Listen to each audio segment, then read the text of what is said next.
Hello, and welcome to this small lecture on EAP, or Extensible Authentication Protocol. Yes, this is one of the most interesting but sometimes dreaded security protocol, especially by many students including me, when they get into wireless LAN security.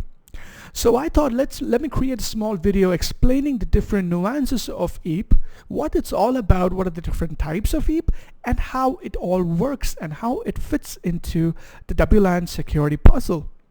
So without further ado, let's get started and have a look at what we're going to be talking about in this video. In this video, we're basically going to be talking about a couple of topics, starting from the basics, of course. First, we're going to be talking about the necessity for EAP. Why was EAP even created? Then, we're going to be seeing how EAP fits into the 802.1x framework. I'm sure many of you have heard about the 802.1x framework. If not, don't worry about it because I'm going to be explaining that very shortly.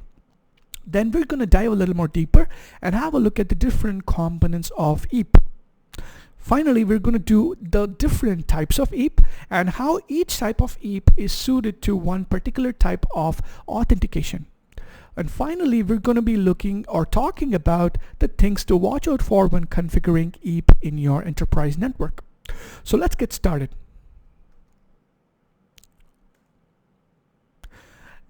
Earlier in previous networks, or in the legacy networks, which is many people use that word loosely, and I really mean it this time, and in legacy networks, wireless clients, when they used to join the network, they had to maybe do the open or shared key authentication, where they would, in the first step of 802.11, they would have two options, whether to go with the open authentication or the shared authentication.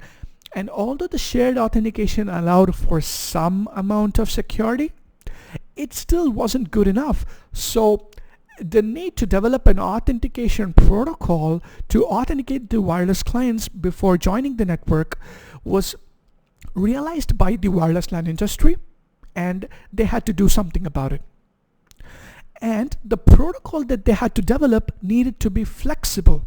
And I'm not using flexible as a marketing terminology, but I really mean flexible this time. What do I mean by flexible? Different wireless LANs throughout the world, even today, have different authentication needs. Some wireless LAN can use client username password credentials. Some can use like a one-time password with, for example, an RSA secure ID. Some can even go ahead overboard and use client-side certificates, that is the X.509 certificates. So as you can see here, different types of authentication needs to be addressed by this one protocol, which had to be developed. So the need for the protocol to be flexible was paramount. And finally, it also had to be secure. By secure, I mean that the credentials that are being passed from the client to the authentication server by this protocol had to be secured in a way that it couldn't be decrypted or understood by eavesdroppers. So in order to address these two needs, they developed a protocol known as EAP. EAP is nothing but the short form for Extensible Authentication Protocol. Extensible means this protocol is very, very flexible, and there are different flavors for different types of authentication. What this EAP was originally designed for was PPP. I know what you're thinking. PPP is so old. Yes, it was designed for PPP, and yes, EAP is that old. Only later was EAP's value understood, and it started being used in the 802.1x framework for authenticating clients or supplicants when they join the network. So that is a basic gist of what we need, or why was EAP created, and what is the role that it plays in today's network. So now let's have a talk and let's have a look at the current network and where EAP fits into the current wireless LAN. Alright, this is a basic drawing of what today's enterprise wireless LANs typically look like. I know this is just representing one access point, but this is just basically for illustrative purposes. So as we can see here, we have our client, laptop.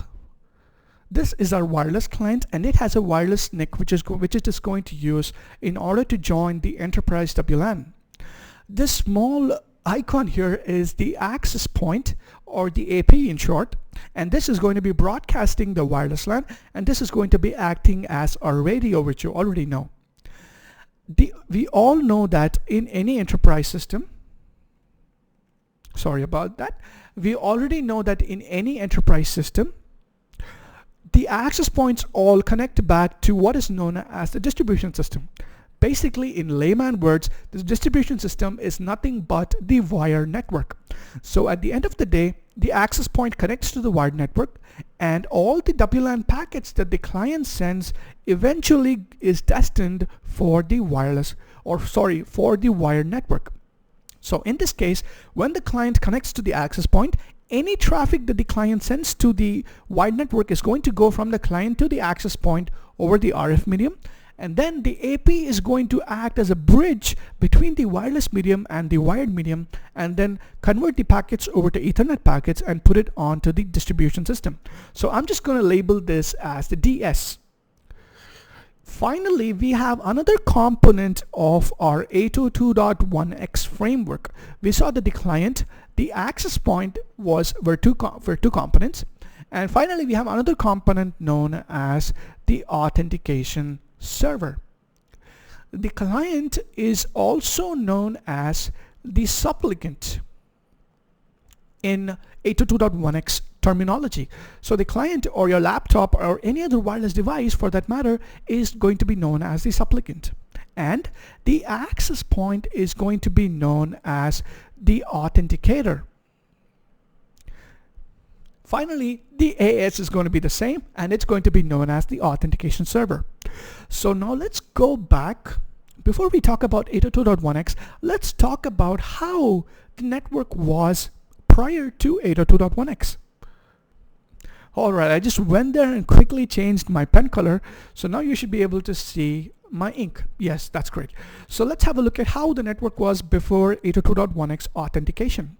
Earlier, there was no authentication. There was basic and simple types of security mechanisms present, which are like static key web, shared key authentication, and stuff like that.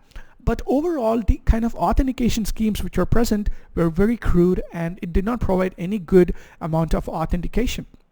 So let's have a look at what the client does when it wants to connect to a WLAN. Many of you might already know this, but I'm just going to recap a little bit. When a client tries to join a WLAN, what it does is it identifies the AP that it wants to connect to by either doing active or passive scanning.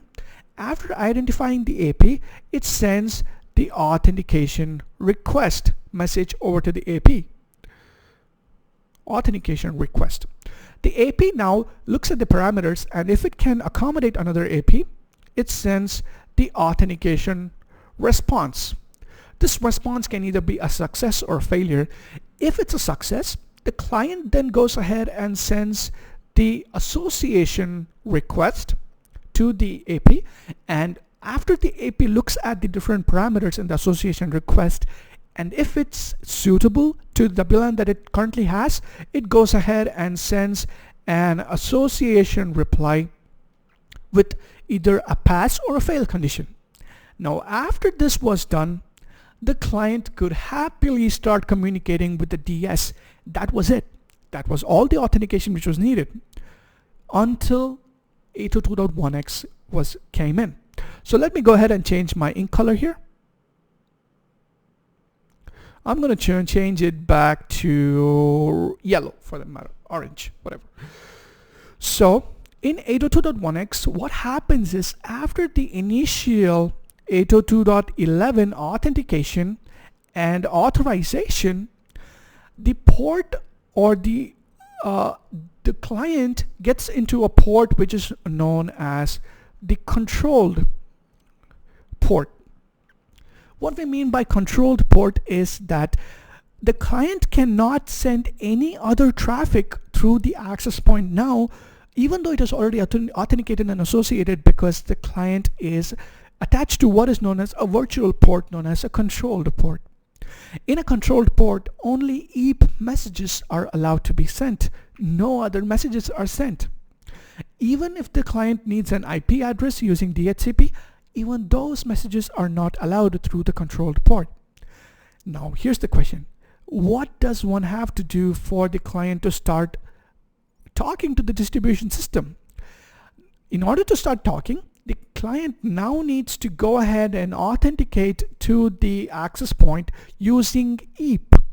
And then after successful EAP authentication, the port moves from being a controlled port to an uncontrolled port. So let me jot that down in the diagram here. So here, after the client had authenticated and associated, the client gets into the controlled port, and now if the client wants to send traffic, it has to go ahead and do the EAP authentication. So now after authenticating and association, we have the EAP process. Forgive me for the crude drawing here because I chose the wrong diagram here, and I chose the wrong ink. You know what, let me just go ahead and change the ink. The ink is just really light, so it's really tough for me to see the ink color. Let me change it back to red. Alright, that's much better. Great. So now after authenticating association, the client has to do the EAP process along with the authenticator, and after successful EAP authentication, the port goes from being controlled to uncontrolled. And in uncontrolled port, this port is basically a free port, which basically says that the client has now successfully authenticated and the client is client can go ahead and send and receive whatever data it wants to the wired network. So we now had a basic look at where EAP fits into our protected network and where it fits into our current topology. So now let's go a little more deeper and have a look at the next diagram where we're going to be seeing how the messages are going to be exchanged between the client, the authenticator, which is our AP here, and the authentication server. So let's go to our next diagram. This diagram is very similar to what I had drawn earlier, and it basically explains how the EAP messages are exchanged between the supplicant, the authenticator, and the authentication server. Note here that the supplicant, when it wants to communicate with the access point and when it wants to start the authentication procedure for EAP, it goes ahead and sends all the EAP packets using this protocol known as EAP-OL or EAP over LAN. These are the layer 2 frames which are going to be used in order to deliver the EAP frames from the supplicant to the authenticator over the wireless medium. So now when the authenticator receives these EAP frames, note, I just want to stop here and tell you for a second, EAP is not one protocol. EAP has many different flavors. This EAP packet might contain any one of those flavors. So the authenticator doesn't know what flavor it's talking about. So what it does is, an authenticator does not have the power to authenticate the supplicant directly. So the authenticator now needs to relay this information over to the authentication server. How is it going to do that? It's not going to send this over the EAP over LAN messages. So what it's going to do is, when it receives these EAP over LAN messages, it is going to decapsulate the EAP over LAN message, extract the EAP data from inside those EAP over LAN messages, encapsulate it into radius or diameter protocols, and shoot this over to the authentication server. Now the authentication server is usually a radius server in most cases, or sometimes it could also be a diameter server. And now when the authentication server receives this EAP message, which is bundled inside this radius message, the authenticator goes ahead, the authentication server goes ahead and decapsulates this information and extracts the EAP information from inside and authenticates the supplicant. When the authentication server successfully authenticates the supplicant, it goes ahead and follows the same process back. It encapsulates the EAP success or failure message inside a radius packet and shoots it over to the authenticator. The authenticator receives this, knows that it is for supplicant A. It goes ahead and decapsulates the radius packet encapsulates the EAP credentials back into the EAP-OL packets and shoots it over to the supplicant.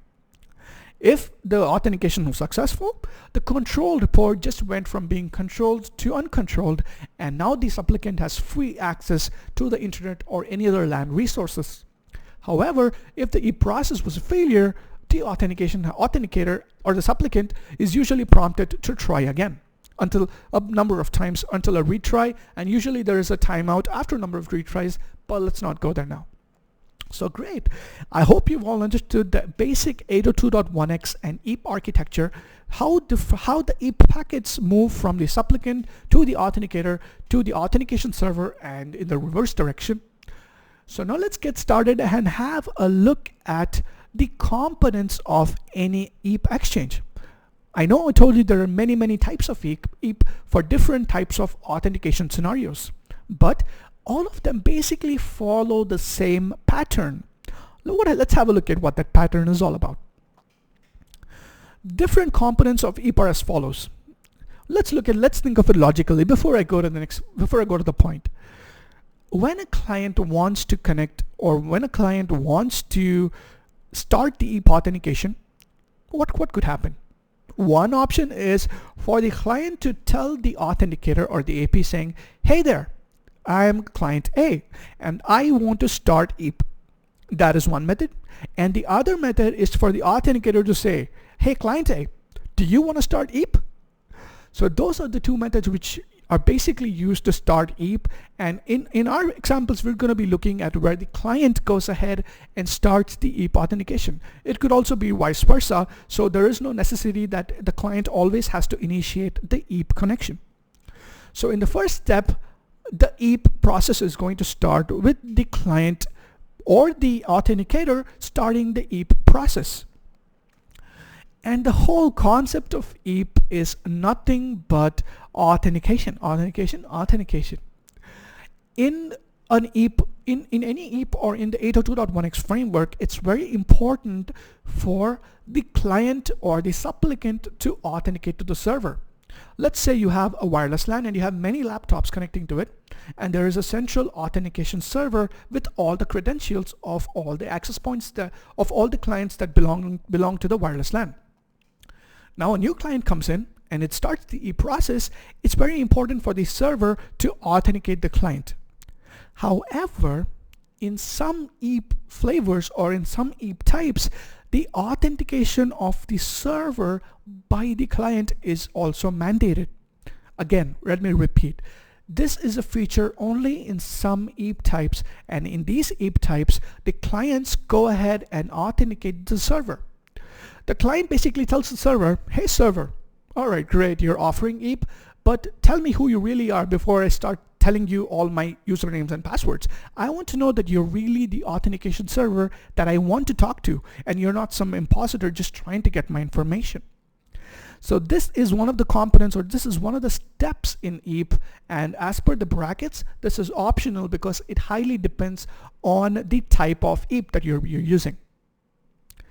In the next step, this is common and this has to be done by all EAP, and this is the basic necessity, or this is the key function of EAP, where the client or the supplicant is authenticated by the server.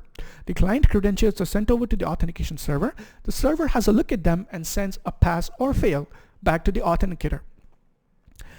And this pass or fail results in what is known as the derivation of encryption keys. Now, I know that EAP basically was designed in order to authenticate clients, but as a good side benefit of EAP, we can now dynamically derive encryption keys. Why is that? Because the client and the authentication server have authenticated to one another, and they have sent a lot of usernames and passwords. They have sent many certificates, and now both of them produce what is known as keying materials, or what are known as MSK. This master session key, or MSK, is used in order to derive encryption keys, which are going to be used for encrypting all the data between the access point and the client. So let's say in a wireless LAN, you have 5 clients all authenticating to a single access point. After a successful EAP authentication for client A, client A and the authenticator are going to be having a set of keys which are unique to them. Even if client B authenticates to the authenticator, it is not going to be having the same set of keys. These keys are going to be dynamically generated because the EAP process for each one of them will have different values. That's because each client will have different keys in order to authenticate to the EAP. So using this randomness, we're going to be generating dynamic encryption keys per session per client, and this is a good side effect of EAP, and this is really important in today's network, where if you're talking about a robust security network or RSN networks, it is very important to have dynamic keys after the EAP process, so that all traffic between the client and the authenticator or the access point is encrypted, and no one else can decrypt it except themselves.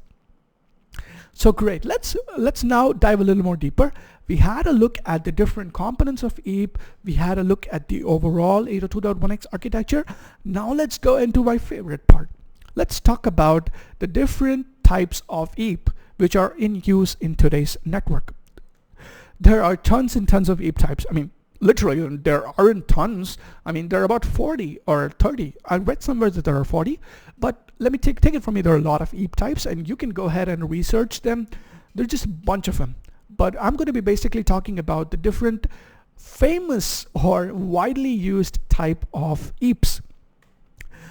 The couple of EAPs that I'll be talking about are LEAP, which is the Cisco proprietary type of LEAP.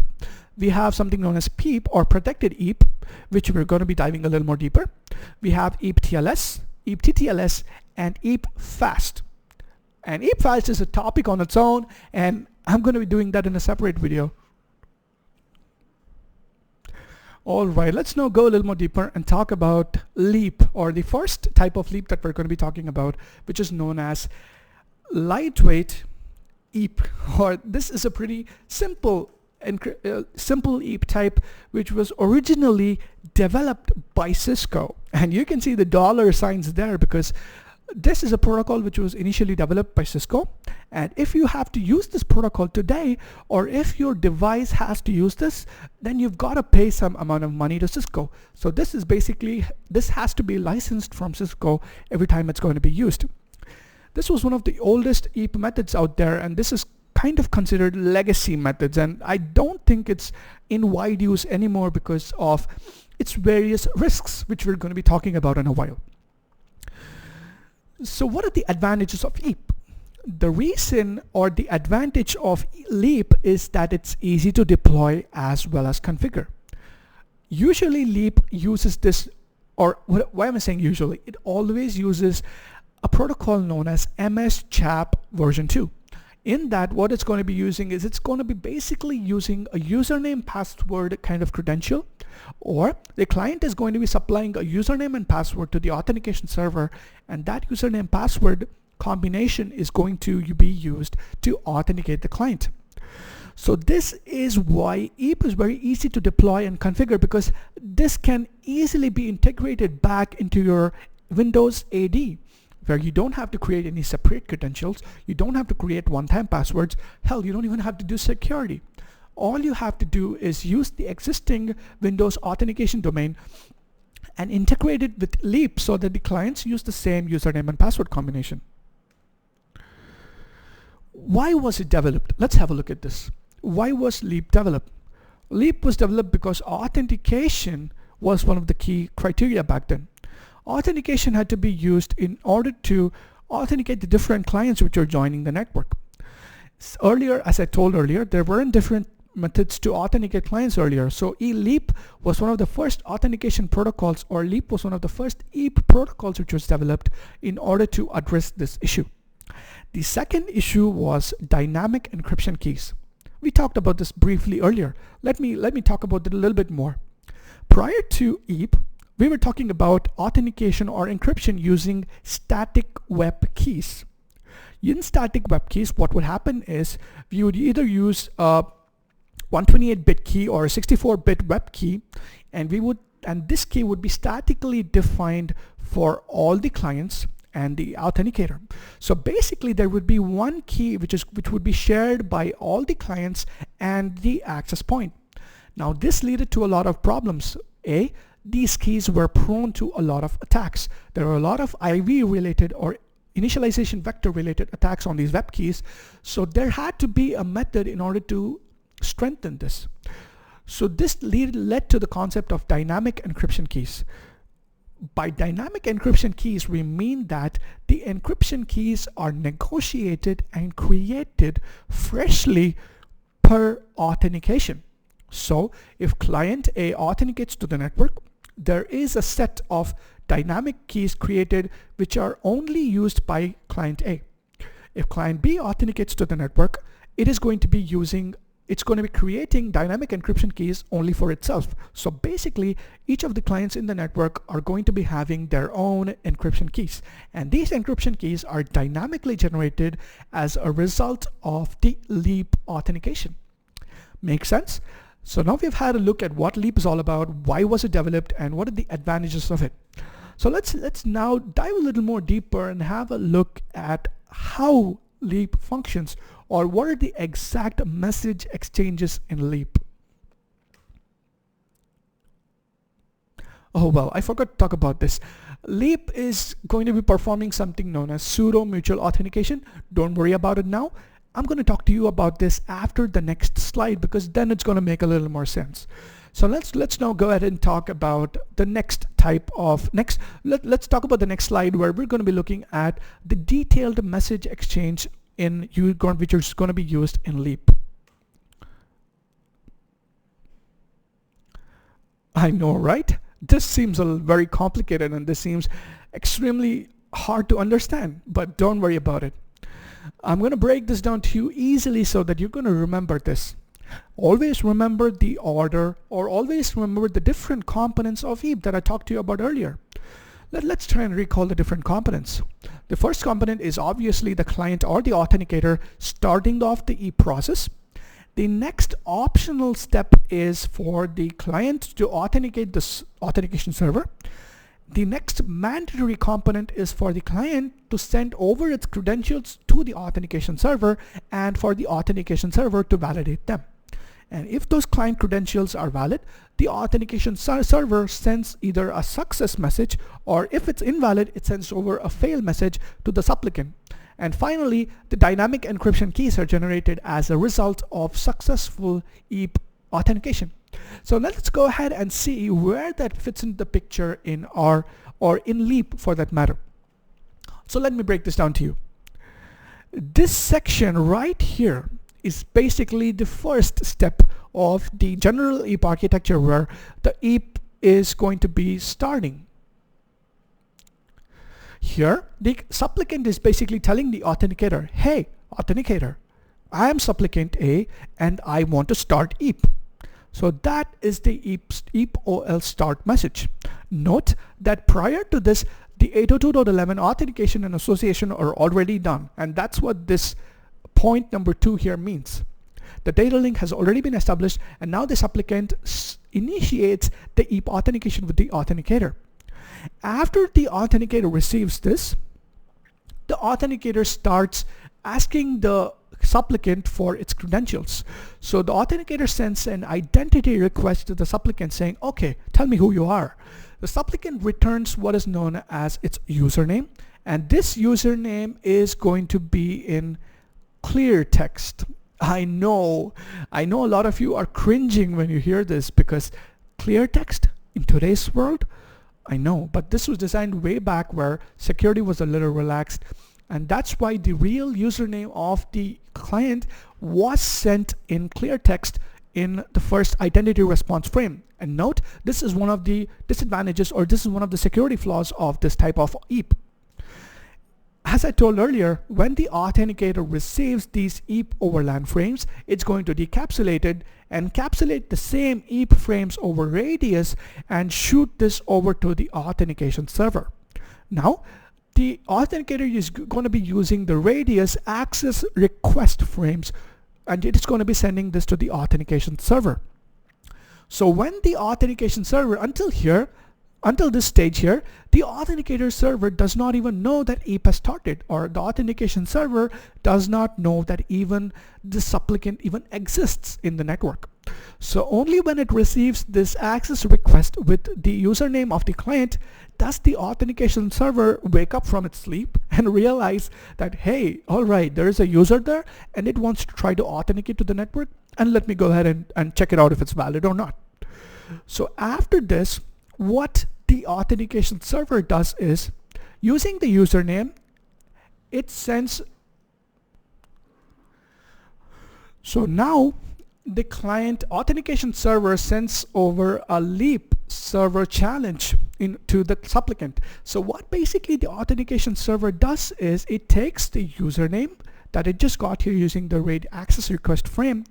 It creates what is known as a challenge text, and it uses the MSCHAP algorithm or MSCHAP password, or it just, let me go step by step. Authentication server sends the server challenge. This is basically, let's for example, let's say this is a set of bits or set of bytes which is going to be acting as a challenge text. So now when the supplicant gets this, the supplicant is going to basically take the server challenge message, or takes the server challenge text, uses its username and password and the MSCHAP v2 proprietary algorithm, and it's going to take all of this together and create what is known as a response text. And this response text is now passed over to the authentication server. Now the authentication server here receives the response text. Great. So what the authentication server is going to do is, it is going to calculate the same response text on its own. It already has the username and password of the server, of the client, because all of those and all of that information should already be stored in the authentication server previously. And that's what it's given here. It says out of band username or password configuration. The authentication server has to be populated with the username and passwords of all the supplicants which are going to be joining your network. So the authentication server takes the same MSCHAP v2 algorithm, it takes the username and it takes the password and the same server challenge that it earlier sent to the client. It takes all of this, puts it in the mixer and brings out the response. When it gets out the response, it compares the response that it locally generated with the response that it received from the supplicant and checks if it's the same. If it's the same, then basically what it means is the supplicant has the correct username and password. So this means that the supplicant has been authenticated, and the authentication server sends the authentication access message, or authentication access or reject in case of a failure, to the authenticator. And based on whatever EAP message is inside this, the authenticator is going to send the EAP success or failure message to the supplicant. After this server authentication is done, or after the client authentication is done, LEAP is a little weird. All right, let me just say this out. LEAP is a little weird. It does the server authentication after it does the client authentication, and I don't know why. Because logically it would make sense for the client to first verify that the authentication server is who he says he is before giving its credentials away. Here, the client happily gives its username to the authentication server, trusting the authentication server, and then after the authentication is done, it then realizes, maybe I should go ahead and check the authentication server whether it's valid or not. And by then, an attacker is already laughing away. Attacker is basically LOLing. So now, this is again one of the other security flaws, because the supplicant is really not authenticating the server. So that's what I talk about when I say that the client or the supplicant is basically doing a pseudo mutual authentication. By pseudo mutual, what you mean is any person, or let me talk about that in the next step. Just like the client authenticated to the server here, the server is also going to authenticate to the client, which is basically the reverse process. In this case, instead of the server sending the client the challenge message, the client is going to be sending the server a generated challenge message. The server is going to be using its username and password and encrypting and running it through the MSCHAP v2 algorithm and generating the LEAP client response. Now this client response comes to the client, and the client creates its own response and compares these two values. And if they're valid, then the server has also been successfully authenticated by the client. And if not, it goes ahead and terminates this connection here if it detects that the authentication server is invalid.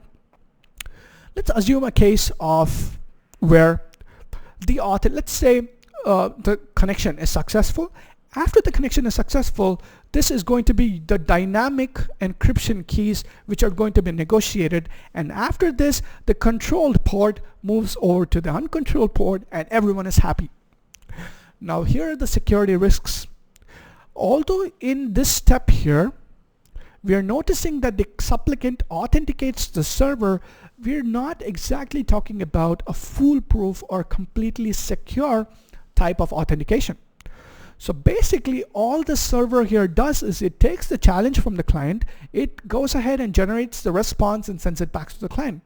So what the supplicant thinks, according to the supplicant, any person or any server which has the username and password and which can run the MSCHAP v2 algorithm can basically go ahead and pretend to be the authentication server, and that's about it. So you can have scenarios where there are just a rogue access point sitting somewhere in the network connected to, say, a rogue authentication server, and the laptop or the client does not know. So when the client starts initiating the LEAP connection with the authenticator, the client happily trusts the rogue access point and sends over its credentials right at the beginning. So basically, and one more thing you need to remember is LEAP, when it sends its username or password, or when it sends its challenge, the encrypted challenge or the response message to be precise, it uses a type of hashing which is very weak. And there are softwares out there, like for example, there's a software called ASLEAP. Don't Google it, but there are softwares called ASLEAP which can go ahead and look at this hash message and basically dehash this, and out of the hash message it can generate the username, the password, the challenge text, and all the information. So if there is an eavesdropper listening to this response message going from the client to the server and it runs the ASLEAP software, it can get the username, password, and all blah blah blah. So now the authentication server gets the username and password, and now it has free access to do whatever it wants to do. So that's why LEAP is known as an insecure protocol, and even though it basically boasts of mutual authentication, the server authentication is kind of pseudo-mutual, and server authentication is not essentially valid. So I just wanted to show you a quick screenshot of the ASLEAP software just to show you how cool it is. This is a screenshot which I obtained from the internet, and as you can see here, this is basically going to be taking the challenge text, it's going to take the response text and basically dehash it and come up with the username, the password, and all the other data. So basically, if you get your hands on the hashed response, you can get the username and password just by running this one software. Isn't that creepy? Isn't that creepy knowing how insecure LEAP is? So one word of advice: if you were running your enterprise network, don't run LEAP. With that warning, let's get into the next authentication protocol, which is way more secure than LEAP, and it's known as PEEP, or Protected EAP. PEEP was an IETF drafted RFC which was authored combinedly by Cisco, Microsoft, and RSA Security. So as you can now, even as soon as I say this, I know what you must be thinking. All these three big companies coming together to develop one protocol? Well, not essentially. After they created the IETF RFC, they kind of drifted apart and created their own versions of PEEP, which they felt were good and were awesome. So let's have a look at what PEEP is. PEEP basically stands for Protected EAP.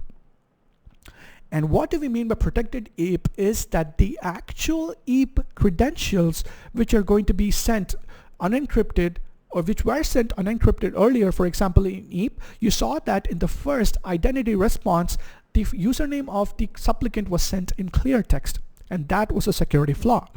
PEEP was basically designed in order to protect that, where now the EAP credentials which are sent are protected, and they are sent inside a TLS tunnel, or TLS stands for Transport Layer Security, and it is a sort of encryption, an asymmetric encryption which is going to be used between the authentication server and the supplicant. And this tunnel is basically going to be initially created, and all the EAP credentials are going to be tunneled inside it. So for example, when there is an eavesdropper who's trying to capture your EAP response so that he can run the ASLEEP program, it wouldn't be possible in PEEP, because that response is going to be encrypted in the TLS tunnel. So all the eavesdropper is going to get is a bunch of junk, because that's the encrypted TLS message. Unlike the older or legacy EAP methods, PEEP uses two tunnels. One is the outer tunnel and the other is the inner tunnel. The outer tunnel and the inner tunnel. The outer tunnel is nothing but the TLS tunnel. And the TLS tunnel is going to be initially created, and that is going to be used for acting as the tunnel for the inner, softer, mushier data to pass from the supplicant to the authentication server. And in order to create the outer tunnel, we need what is known as the outer identity. This outer identity is going to be exchanged between the supplicant and the authentication server, and once that is authenticated, the outer tunnel can come up. Remember, no tunnel or no encryption can come up without exchanging some authentication parameters between the two parties. So even for the initial tunnel to come up, an identity needs to be exchanged, and this is the outer identity. Note that this outer identity is going to be sent in clear text, because if it's going to be sent encrypted, there is no way for the authentication server to understand what that actually means, because at that stage the authentication server has not negotiated any kind of encryption or encryption keys. So the initial outer identity is sent as plain text, and this outer identity can be anything. It can be anonymous, it can be golf, it can be Bangalore, it can be Tiger Woods, it can be anything. So when this data goes over, when this outer identity goes to the authentication server, and along with this outer identity, there's also specific field here which is known as the EAP type, and this basically tells the authentication server that, hey, I'm a client, this is just my outer identity, which is just a dummy ID which I'm going to be using just to create the initial tunnel. Go ahead and create the initial tunnel with me, and then I will tell you really who I am. So that's the client telling the authentication server all the above things. The inner identity can be anything as well. The inner identity is basically based on the flavor of PEEP that we're using. Remember what I told you. Cisco, Microsoft, and RSA all happy got together and developed PEEP, but they later drifted apart and created their different types of PEEP. They created a PEEP version 0, PEEP version 1, and different types of PEEP, and each flavor of PEEP are different because they have different inner identities. The outer identity is going to always remain the same, but the type of inner EAP method which is going to be remain the same. It's going to change. So PEEP is nothing but EAP inside EAP. The outer EAP is going to be the same for all methods, but the inner EAP method is going to vary for different flavors of PEEP. So let's go ahead and have a look at what are the different types of PEEP flavors and what are the different inner EAP methods which are going to be used inside those PEEP flavors. I know this can be a little confusing, but if you're a little confused, just go back and watch that particular section again, and I'm sure it'll make a lot of sense. So let's have a look at the different PEEP flavors. The first PEEP flavor was basically created by Microsoft, and that is known as PEEP version 0. And what you see in the brackets there, this particular field here is nothing but the inner EAP method. The inner EAP method is the EAP method which is going to be tunneled inside the outer TLS tunnel. The outer TLS tunnel method, or the outer TLS TLS tunnel establishment method is going to be the same for all three flavors of EAP, but the inner authentication methods change.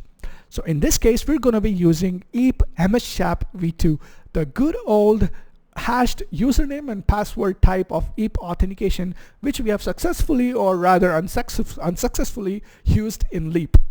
But in this case, since that is going to be tunneled inside TLS, it offers a lot of extra security, and it's extremely hard or maybe even impossible to crack this MSCHAP because it's now being encrypted by TLS.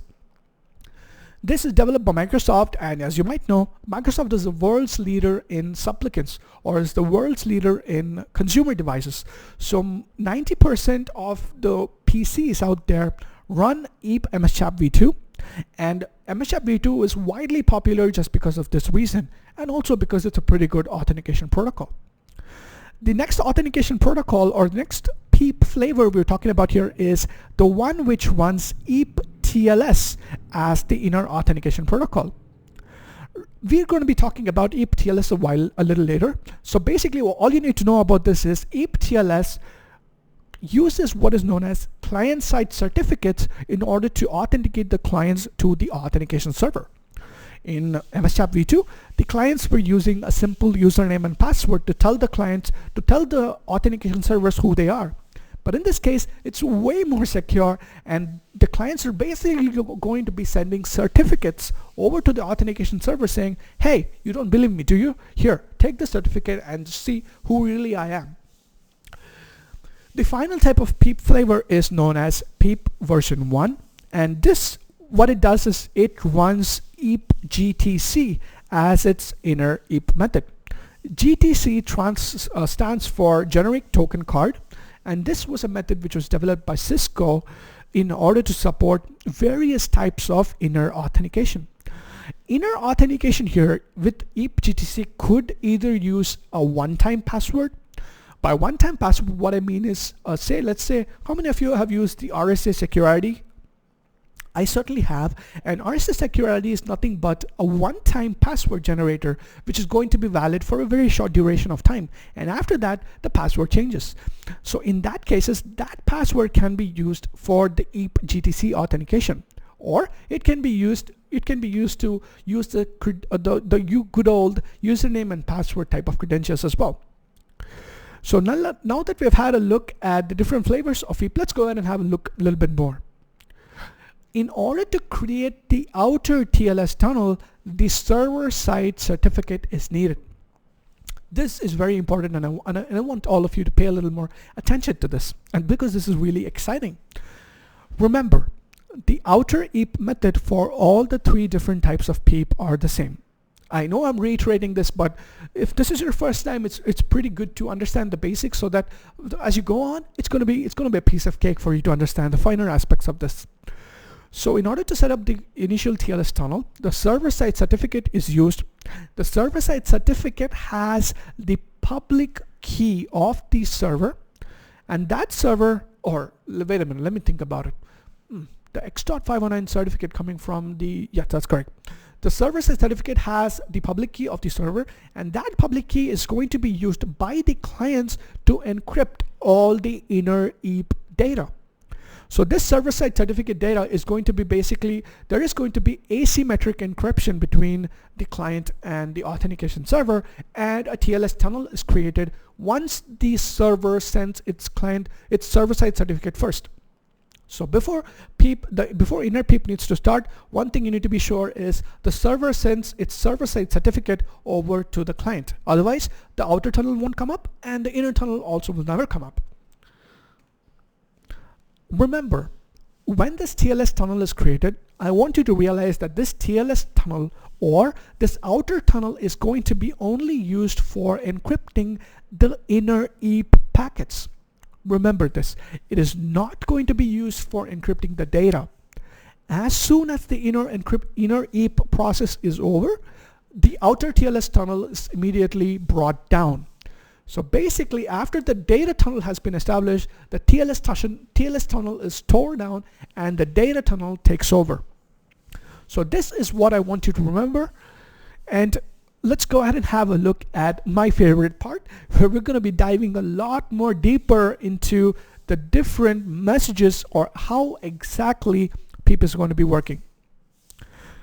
When you see this again, don't worry about it, because I'm here to break this down to you, and when I'm done with it, and I'm sure you're gonna have a good idea about what this all means. In this case, we're going to be talking about one particular flavor of PEAP, which is PEAP running MS-CHAP v2 as its inner authentication protocol. In this case, as any EAP process, it's going to follow a general structure. The first thing which needs to do is for the EAPs to start. The next thing that it needs to do is exchange the server certificate. This is in order to create the server TLS tunnel. Now, once this outer tunnel is created between the client and the authentication server, normal MS-CHAP v2 happens here. MS-CHAP v2 is going to be our inner authentication protocol or inner EAP protocol, and MS-CHAP v2 is going to happen inside the tunnel, where the MS-CHAP v2 is basically going to be authenticating the server, authenticating the client, and then if it is successful, the TLS tunnel is tore down and the EAP success or failure message is sent to the client, and after this the encryption keys are generated and everyone is happy. So as I told you, although this looks very complicated, if you break it down properly, this becomes pretty easy and it becomes very easy to understand. So let's dive a little more deeper. In the initial step where we're starting the EAP, the supplicant sends the EAP overland start message to the authenticator. This basically tells the authenticator, hey, I'm a client, blah, blah, blah. I want to start EAP, do whatever you need to do. The authenticator then sends the identity request to the supplicant saying, hey, who are you? Now, if you recall LEAP, what the supplicant used to do is it used to send the actual username over the unencrypted channel over to the authenticator, and anyone sniffing data here could easily see the username. But here, in order to protect the actual username, we are going to be using a bogus or any random username as our previous username, as the first username. So when this username is sent to the authenticator then goes ahead and sends over this message using the radius access request to the authentication server. When this authentication server receives this, it knows that this is the bogus username, because in this EAP message there is also the EAP type specified, and the EAP type in this case is going to be EAP-PEAP MS-CHAP v2. So when the authentication server receives this EAP message encapsulated inside the radius message, the authentication server knows that it now needs to start PEAP with the supplicant. So in the next step, it also knows that in order to start PEAP, I need to go ahead and give the client my certificate. So in these two messages, the authentication server tells the supplicant that, hey, I got your message and I'm going to start PEAP now. And then it sends its certificate over to the supplicant. The supplicant goes ahead and validates the certificate, and this is the server authentication. And logically, PEAP was designed to do the server authentication first. Thank God someone had their head screwed on properly and they did the server authentication first prior to client authentication by the server. So now the client has the server certificate. It takes the public key and it creates the TLS tunnel between this supplicant and the authentication server. And inside this outer tunnel, the normal MS-CHAP v2 algorithm takes over and the normal packet exchange happens. I'm not going to go over this because this already happened. I already explained this when I explained LEAP. And after this, the TLS tunnel is torn down. Remember this step. This step is important because this shows that the TLS tunnel is not going to be used for encapsulating the data traffic or for encrypting the data traffic. And this TLS tunnel is immediately torn down. And after the authentication server decides whether the client has valid credentials, it either sends an access accept or an access failure to the authenticator. The authenticator receives this, interprets it and sends over an EAP success or an EAP failure. If it's an EAP success, great. The 4 dynamic encryption keys, 4 packet exchange happens, and the dynamic encryption keys are generated, and the 802.1 export goes from controlled to uncontrolled, and everyone is happy. If not, the supplicant has to keep trying again until it hits a certain limit, and after that limit it has to probably wait for a particular timeout, until after which it can't, during that interval it basically can't do the authentication. This is basically to protect the network from denial of service attacks. So we had a look at LEAP, the old protocol. We had a look at PEAP. And PEAP, one thing I want to tell you is PEAP is widely implemented in the world, and if you can go ahead and implement this, it would be great, because the different flavors of PEAP give you a lot of flexibility, and it is also very secure. So PEAP is basically used in a lot of modern enterprise networks. So I wouldn't be surprised if you go ahead and use this in your wireless LAN. So now let's go ahead and talk about the next type of EAP, which is known as EAP-TLS. EAP-TLS stands for EAP Tunneled Transport Layer Security. This is an EAP protocol which is very similar to PEAP, and that's why I brought this up right after I talked about PEAP. It is very similar to PEAP because it uses the same concepts. It has 2 tunnels, the outer tunnel and the inner tunnel. It has the same concept of the outer identity and the inner identity. It has the same concept of different types of inner authentication mechanisms. But let's see where it differs. The main difference between PEAP and EAP-TLS is that the inner authentication protocols in case of EAP-PEAP can be only any EAP protocol. If you can recall, all the three different flavors of PEAP had different EAP types as subflavors. It didn't have any other type of authentication. The inner authentication mechanism also had to be an EAP type. In one case we used EAP-MSCHAP as the inner authentication. In the other flavor we used EAP-GTC. In another flavor we used even EAP-TLS. But in EAP-TLS it gives us a lot more flexibility in that we can use basically anything or any authentication protocol as our inner protocol. So we can go ahead and even use PAP or CHAP or any other protocol as our inner authentication protocol, as long as our authentication server and the supplicant support it. Again, just like PEAP, we required the server-side certificate in order to set up the initial TLS tunnel. And just like PEAP, the client-side certificate is optional, and this exactly depends on the type of inner authentication.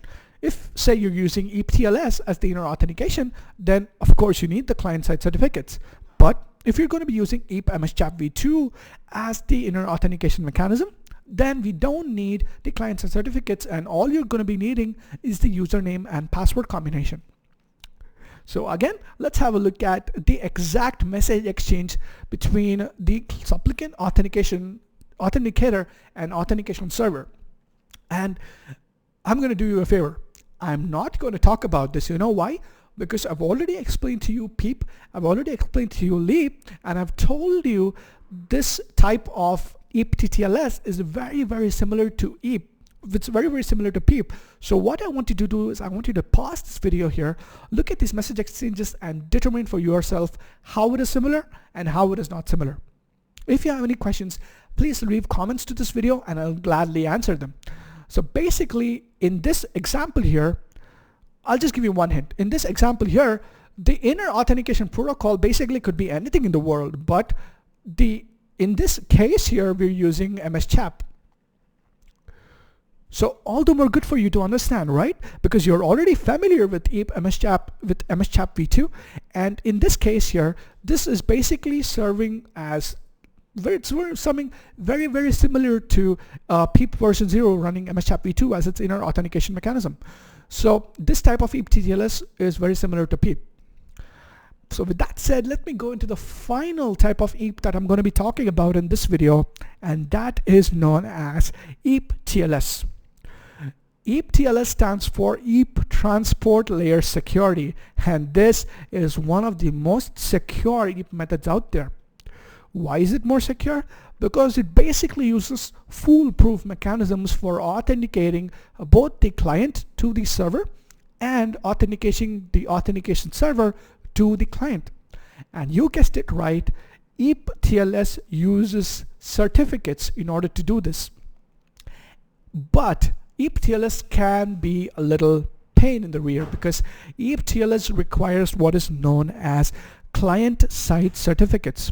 In MSCHAP v2, what was happening was the username passwords were being used by the clients in order to authenticate to the server. EAP-TLS thought that username passwords are not enough, and we're going to be stepping it up, and we're going to be using client-side certificates as basically you can once the server gets the client-side certificates, it's very easy for the server to determine if the client is really who he says he is. So EAP-TLS is very, very secure in that matter, and it's decided to use client-side certificates. However, the downside to this is that implementation of EAP-TLS can become really, really complex and cumbersome. Here's why. Let's say you have an enterprise wireless LAN with say about 1,500 clients. Let's say you have a big office and you're managing the IT for that big office. If you're running EAP-TLS as your preferred EAP type, then each of the laptops, each of the mobiles, the cell phones, the tablets, and basically any device which needs to get onto the wireless LAN needs to have a client-side certificate. So stop for a second and think about what this means. Each device needs to enroll to your PKI or private key infrastructure and public private key infrastructure, and it has to get its client-side certificate. Now, it is good if this is a one-time process, but you have to think about it like every time a client comes in, a new client comes in, an old client goes out, you need to manage the PKI infrastructure. You need to take care of the certificates being timing out, your certificates getting expired, new PKI keys getting generated, a lot of stuff. So along with the wireless LAN complexity, we also have to take care of building and maintaining the PKI infrastructure so that the client-side certificates are available to the clients whenever they need to subscribe to them. So when a client enrolls to the PKI, it gets a client-side certificate, and it is going to be using that certificate for the EAP-TLS process. So this is one of the reasons why some of the enterprises are not considering EAP-TLS as their preferred method, because although it is really secure, it is sometimes a pain in the rear to set up and maintain. So let's look at the different message exchanges here. And one thing I wanted to talk about is that there is no tunneling here. By default, EAP-TLS doesn't have the concept of an outer tunnel and an inner tunnel. Guess why? Because in EAP-TLS, no one is sending any username. The reason for the outer and inner tunnel came into being first because the usernames were sent in clear text and the password was hashed with a weak protocol and so on and so forth. But in EAP-TLS, you don't use any of that. You use certificates and you don't need two tunnels. So let's look at the detailed message exchanges which are going to be happening in EAP-TLS. Again, let me break this down to you. In EAP-TLS, we have the first step, which is the EAP start. I'm saying this in every video or in every slide because I want you to get a picture that although EAP is pretty complicated, if you break it down, it's basically the repetition of the same steps, or all those steps which need to be done are done. It's just that the way you do it in some EAP types may be different from the others. So once you get that out of your head, it's going to be easy and it's going to be a piece of cake. So what's going to happen is first, the authenticator is going to be sending an identity request to the supplicant, and then the supplicant is going to be sending an anonymous or a junk for username, because the supplicant is not using any username or passwords to authenticate to the authentication server. So since it doesn't have anything, but still it needs to start the EAP-TLS process, it sends an identity response with an anonymous or junk username along with the EAP type specified as EAP-TLS. When this frame goes over to the authentication server as the radius access request, the authentication server at this point knows that there is a supplicant here who wants to get authenticated to the network, and the supplicant is going to be using EAP-TLS. So now the authentication server realizes that it needs to go ahead and start the EAP-TLS process. So what is the first step of any authentication? It's the server-side validation, where the client authenticates the server. So in order for that to happen, the server sends over its public certificate over to the supplicant. The supplicant goes ahead and validates the certificate, and after it is done, the client sends its certificate to the authentication server. This is the client validation, where the client's identity is now validated.